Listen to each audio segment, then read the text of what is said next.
Is there characteristics of fire? Well, first of all, even FEMA and NIST acknowledged that the fire did not melt the steel. We're missing 1,000 degrees of temperature. Fires get to be about 1,500 to 1,700 degrees maximum in normal office fires, or even jet fuel stoked fires, hardly sufficient to melt steel, which begins at 2,730 degrees. So the steel loses about half its temperature at about half its strength at about 1,200 degrees. So NIST and FEMA had to support a fire hot enough to cause that weakening. So they allege that it got up to 1,800 degrees, but in fact there's no evidence to suggest that it reached any temperature over 400 or 500 degrees.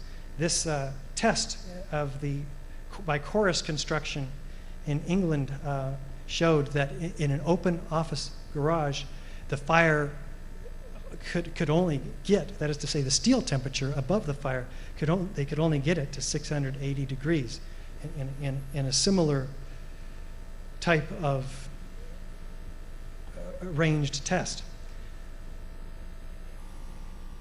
Using metallographic analysis, FEMA concluded, I think it was first FEMA and then NIST, both, that none of the steel reached over 452 degrees by measuring how the steel stretches and leaves the paint behind to crack. You can actually analyze the temperature. They specifically chose the steel from the locations in the Trade Center that were to supposedly receive the hottest temperatures. And then when they found that they were only 452 degrees, they said, well, that wasn't from the hottest place in the Trade Center. All the way to Their New own Jersey. core studies show relatively cool temperatures, which contradicts their assertion that the fires reached 1,800 degrees. As you can see, this woman in the upper left is standing in the hole that was supposed to be a raging inferno in the North Tower. There's no fire. The fire burnt out and moved on to other places, leaving the steel to cool. On the right, we see a fire, bright emergent flames, long-lasting, and very, very hot. We didn't have either of those three conditions in either of the Twin Towers. In fact, that's proven in the South Tower by Chief Oreo Palmer, who reached the 78th floor 10 minutes before the collapse, says we could knock it out with 2 lines. That's 2 fire hoses. Coming down from above him, Brian Clark, who brought a victim down through the fire, said it was lapping up against the wall, the flames. The fire was virtually out. In fact, no high-rise building has ever collapsed due to fire. Kevin Ryan, a whistleblower from Underwriters Lab, wrote NIST and said, hey, you tested the floor assemblies. You hired UL to test the floor assemblies, and they proved that they did not collapse. In fact, the UL test showed a maximum deflection of only 4 inches. And you, NIST, used in your report a deflection of 42 inches to justify that there was this force that pulled in the outer columns, causing them to buckle and fail. That's a huge leap of faith. Okay, so Kevin Ryan was fired from his job as a result of bringing this public.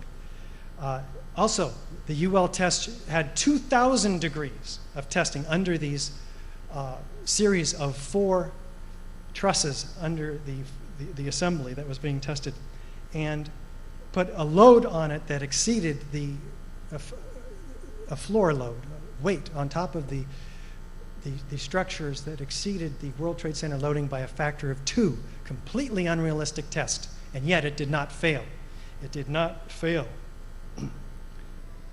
NIST claimed, well, we can't use these tests. We got to rely on the observations that we made, because the observations, again and again, NIST is looking at what happened through a pair of binoculars and they crank their computer graphic results up and up and up with these illogical values in this black box that we don't have the data for to prove that their theory of the fire is what brought the buildings down. Fire engineering thus called the FEMA investigation initially a half-baked farce. That's a pretty serious charge from a group of fire protection engineers that are responsible for finding out what happened in fires and preventing it. The structural damage from the planes and the explosive ignition of jet fuel in themselves were not enough to bring down the towers. A full-throttled, full-resourced forensic investigation is imperative. Let's take a look quickly at the NIST report. Their goal was to determine how and why World Trade Center 1 and 2 collapsed and how and why World Trade Center 7 collapsed. Let's read their scope very carefully. The focus of the investigation was on the sequence of events from the instant of aircraft impact up to the initiation of collapse for each tower. For brevity in this report, this sequence is referred to as the probable collapse sequence, although it does not actually include the structural behavior of the tower after the conditions for the collapse initiation were reached and collapse became, they allege, inevitable. What have they done?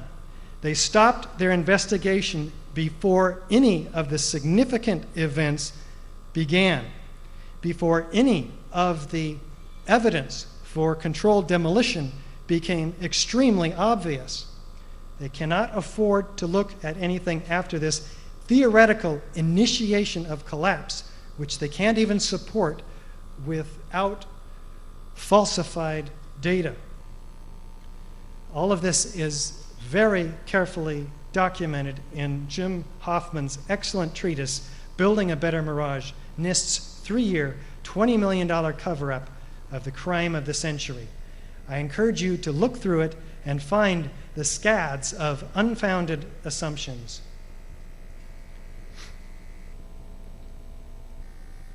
The mountain of distraction in the 10,000 pages, which includes 1,000 pages of airplane modeling, 100 pages of fire modeling, and a 1.5 page on their key assertion, which everything hangs on, a presumption that collapse initiation is followed by global collapse without any time or analysis spent on proving that.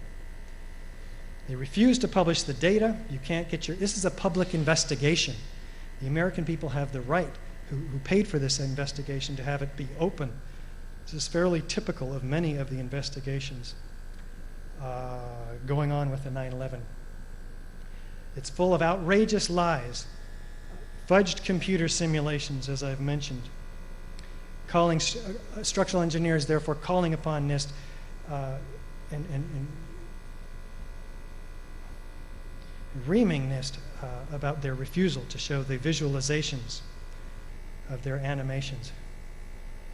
Now, NIST finally came back and answered a few questions about controlled demolition.